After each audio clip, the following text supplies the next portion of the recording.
Unhappy Friday, April 27th, 2018. Why am I doing this on Friday and why is it unhappy? Well, I'm doing this on Friday because we've got Beer Frame Live to prepare for tomorrow.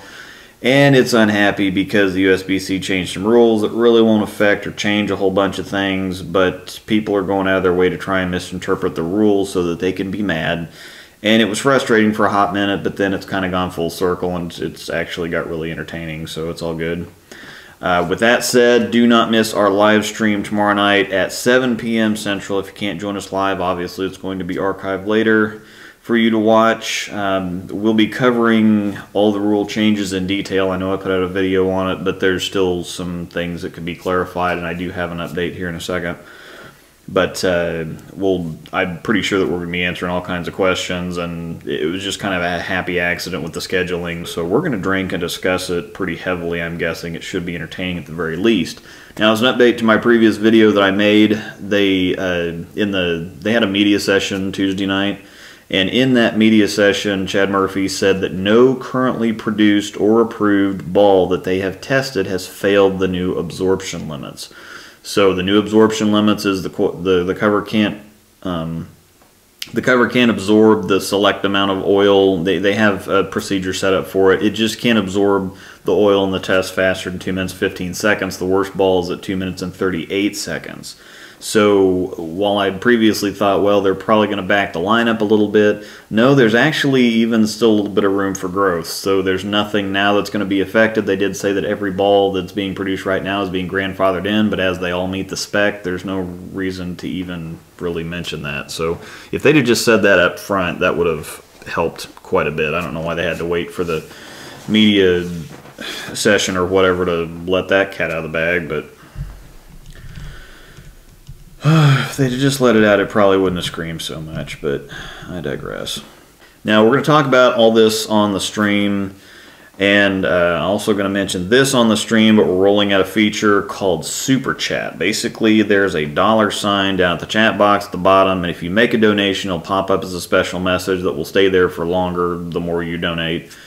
We had a lot of questions last time. I expect tons more this time, so we'll be moving through the questions faster. However, if you want your question moved to the front of the line or have a more in-depth question that you think that we're going to have to spend some time on, or you just want to make sure that we get to your question absolutely right now, make a donation. We'll jump right on it and spend some time on it. If you just want to type a question and wait for us to get to it, cool, that'll still happen. No worries. We just might not be able to spend as much time on it as we'd want to or go into too much detail. That's just kind of the unfortunate reality of growth and popularity. We just got into answering questions last time, and it got to the point where we were 15 minutes behind. So somebody asked a question, wouldn't get an answer for 15 solid minutes. Don't want that to happen at all again. Above all, we're just happy you're there. Appreciate the support, even more so the donations, because this takes a bunch of time and money. Anybody who bowls knows that this is a freaking money pit, let alone all the technology that goes into doing something like this, and especially on these things because we go through a lot of beer and food when we do the beer frame stuff. So, and it doesn't have to be serious stuff either. I mean, we're going to talk a bunch about the rules and stuff, I assume, but it doesn't have to be all about that. I changed the name of it because I imagine that that's all we're going to get bombarded with the whole time is a bunch of questions, and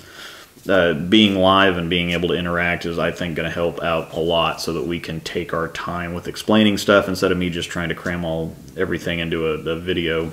You know, it doesn't have to be that. It doesn't have to be serious stuff. You can either you can make offers like I'll donate $5 if you'll do or say something or whatever, and we can accept it or we can negotiate or whatever. So I've been working on my Morgan Freeman impression. I do a pretty good Cleveland, and Anthony and I are both extremely opinionated, so you might be able to pry some juicy stuff out of us for the right price.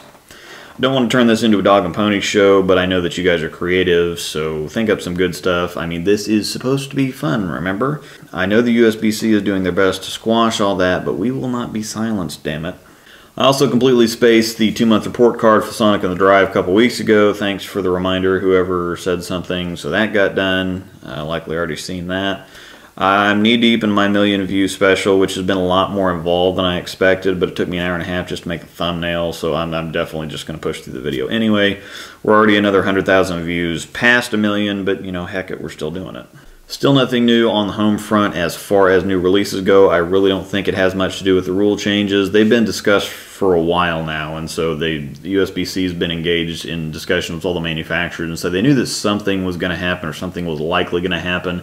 Didn't know the full extent of what was going to happen, but they've been working with that for a while now, but I don't think that it has anything to do with the rule changes. Everything now is getting grandfathered in, so there's no reason to jump and start making big changes now. It's just that time of the year, I think. The Phase Frenzy and Torrent Rush have officially gone on the website as international releases, so we will not be getting those if history is any indication. I think we need a hybrid Master Line release and a hybrid Thunder Line release anyway, but I think the Hotline is what really needs some help. The Roto's HP1 line is really solid right now, if a little bit strong, but the matchups just weren't great. The hybrid actually is pretty okay, but when you go from stuff like the Punch-Out and the Wipeout to the Ride, to the original matches, and then we get the matchups, it just feels like we're going the wrong direction as far as, you know, ball reaction is concerned here. So hopefully we get some really solid releases in that line soon. I'm still just really salty about the Hectic, even though I have 3 of them now, but neither company has a great true light oil ball. They've got some, the Hustle Inc. is the best light to medium ball on the market, and then I don't think that there's really anything worth it from Storm under the Thunder line. And the High Road Pearl is a great solid medium ball, but we don't have anything anymore for true light oil. I don't really think anybody has, so hopefully they can address that. There have been rumors floating around about an IQ Tour Pearl or the Gold Ball Special re-release, but they've done a limited run before. We had the IQ 30, then there was the PBA 60 ball, not to mention a few overseas copies. I think the IQ Tour Supreme was one of them. So I'd be surprised if that's actually a thing, but it would likely be pretty popular if it happened. However, they just released the Sonic, which is a different ball, of course, but the same cover, so I'm kind of on the fence about it. It makes sense if they do it, but I wouldn't be surprised if it's just a rumor. That's the podcast for the week. I've had the stream scheduled for the better part of the week. It's on there and ready to go, so we'll be live at 7 p.m. Central tomorrow night, Saturday night, April 28th. And remember that if you don't catch it live, it'll be archived for you to check out. So thanks for watching. For extra premium content, early access, behind-the-scenes looks, private Q&As, blogs, and more, join a passionate new type of bowling community at www.patreon.com/Luke Rosdahl.